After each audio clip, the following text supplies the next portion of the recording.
Remembering a legacy. WBOC spoke with the family of a beloved political figure in Sussex County. How they described a man known as Gentle Ben just one day after he was killed in an accident. Good evening. I'm Paul Butler.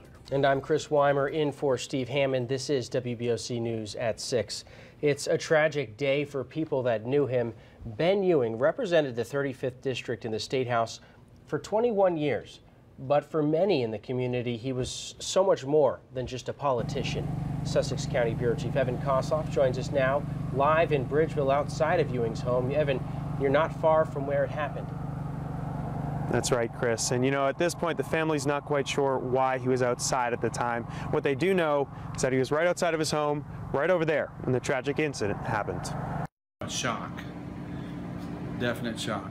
Those are the words used by Rich Ewing to describe the death of his father, Ben Ewing, a former lawmaker and beloved member of the community. He's with his sister Penny as he explains the emotions just one day after his father was hit by a car. He was a statesman, a true Delaware statesman.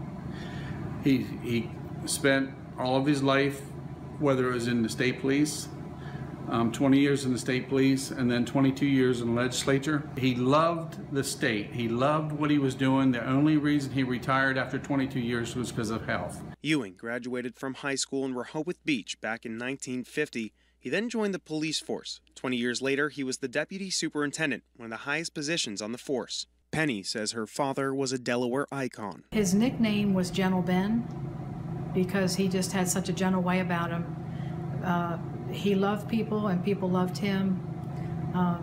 He was very generous and very loving. After the police force, he turned his eye towards politics. He served the 35th District for more than 2 decades, passionate about many issues, including gun rights and pro-life policies.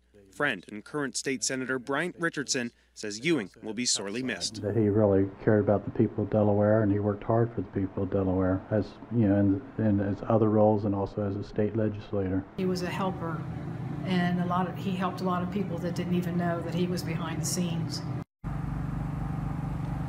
Now, Ewing is survived by 9 grandchildren, 1 great-grandchild. His family says his legacy is that of service to the community. Reporting here in Sussex County, this is Evan Kossoff for WBOC News in Bridgeville.